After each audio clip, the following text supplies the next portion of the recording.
Rolling. నా పేరు వెంకటరమణ.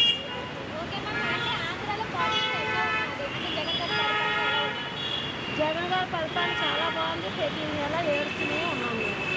మేము ఇక్కడ పని కోసం వచ్చేసాము. మేము వచ్చి 15 సంవత్సరాలు అయింది. ఆంధ్ర తెలంగాణ సపరేట్ అవ్వకముందు వచ్చినాము.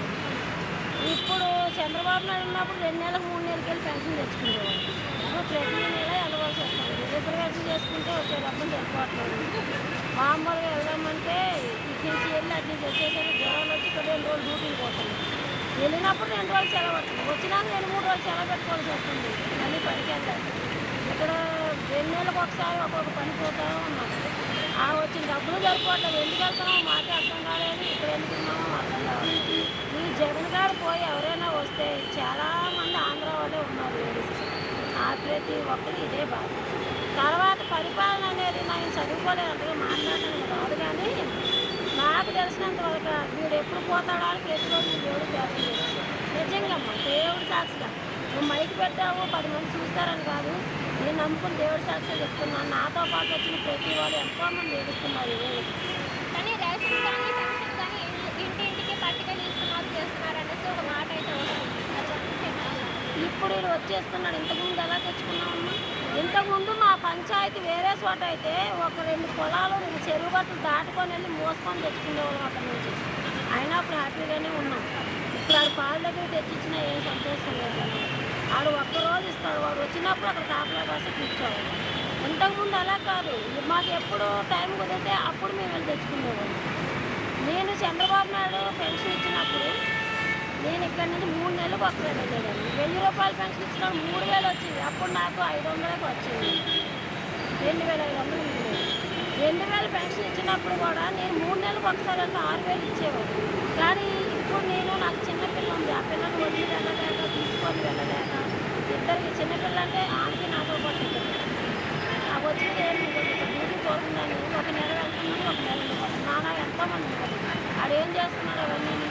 అది ఆయన గురించి అడిగేటప్పుడు అంటే నాకు ఏమి ఇవ్వట్లేదు పెన్షన్ కానీ లేకపోతే ఏమి ఇవ్వట్లేదు పథకాలు రావట్లేదు చేస్తున్నారు అనేసి ఒకటి. ఎందుకంటే వాడి పరిపాలన అలా ఏడ్చింది, వాడు ఆలోచనలే అలా ఏడ్చినాయి కాబట్టి వాడు అది అంటే ఇక్కడ కూడా నాకు ఒక అవకాశం ఇవ్వండి పెంచుకోవాలి కొన్ని బంగారు ఇస్తారని చెప్తున్నారు. ఇప్పుడు కూడా ఆయనకి అంటే అవకాశం ఇస్తారా లేకపోతే వేరే అట్లా ఏమైనా ఏడ్చుకుంటారా? నా ఎదురుగా జగన్ ఉంటే కూడా చెప్పుతో కొడతానని చెప్తానమ్మా. నేను నిజంగాను బయట ముందు మాట్లాడుతున్నాను. గొప్పతనంగా నేను మాట్లాడలేదు. నేను దేవుడిని నమ్ముకున్నాను, నమ్ముకున్నాను. నేను దేవుడు సాక్షిగా చెప్తున్నాను. వాడి పార్టీ ఫీలింగ్ అది నాకు అస్సలు లేదు. ఎవరైనా మంచి వాళ్ళు కావాలని అనుకుంటున్నాను.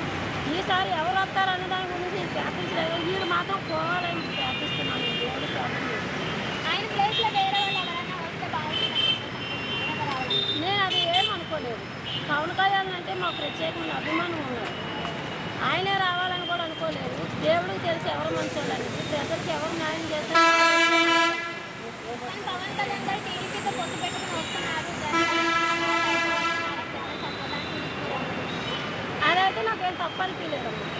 నాకు తెలిసినంత వరకు అది తప్పు అనిపించలేదు. ఇప్పుడు ఎక్కడికైనా బయటికి వెళ్ళాలంటే 2 ఇళ్లల్లో ఉన్న 2 మనుషులు కలిసి వెళ్తున్నప్పుడు దేశాన్ని బాగు చేయడానికి 2 నాయకులు కలిసి వస్తే నష్టమే. ఇప్పుడు తనకి అవసరం ఉంది, షాప్కి వెళ్ళడానికి రమ్మని పిలిచింది పక్కింటారు. ఆమె నేను కలిసి వెళ్ళాము ఒక వస్తువు కొనుక్కు రావాలి. అలాంటి రాష్ట్రాన్ని బాగు చేయడానికి 2 కలిసి వస్తే నష్టమే ఉంది. కలిస్తే తప్పేముందమ్మా. ఎక్కడికైనా వెళ్ళాలంటే కుటుంబాలు కలిసి వెళ్తున్నాయి. ఏమైనా చేయాలంటే 10 మంది కలిసి చేసింది.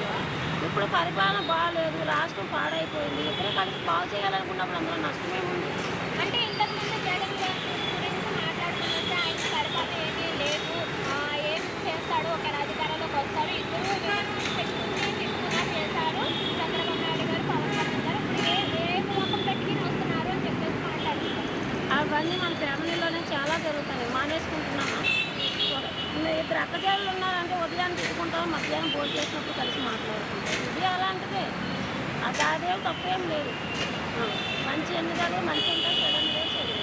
ఇలా చెడుని మర్చిపోయి మంచిని గుర్తు పెట్టుకోవడమే మంచిది. అంటే ఫైనల్గా ఎవరికి మాకైతే పవన్ కళ్యాణ్ వస్తే బాగుందని అనిపిస్తుంది. ఇంకా దేవుడి దయ ఇదే ఖచ్చితంగా కావాలని అనుకోవట్లేదు. మాకు చిన్నప్పటి నుంచి చిరంజీవి అంటే ఒక పెద్ద అన్నయ్య, పవన్ కళ్యాణ్ అంటే ఒక చిన్న అన్నయ్య, ఆ అభిమానం వేరు. అభిమానం వేరు. కానీ తను వస్తే మంచి చేస్తాడని నమ్ముకున్నాను. ఇప్పటి వరకు తను చేసిన మంచి గురించి మాటలు చెప్తున్నాను. నేను వినలేదు. కానీ ఏమో జగన్ కూడా అవకాశం ఇచ్చారు కదా, తనకు కూడా ఒక అవకాశం ఇస్తే మంచిదని అనుకుంటాను.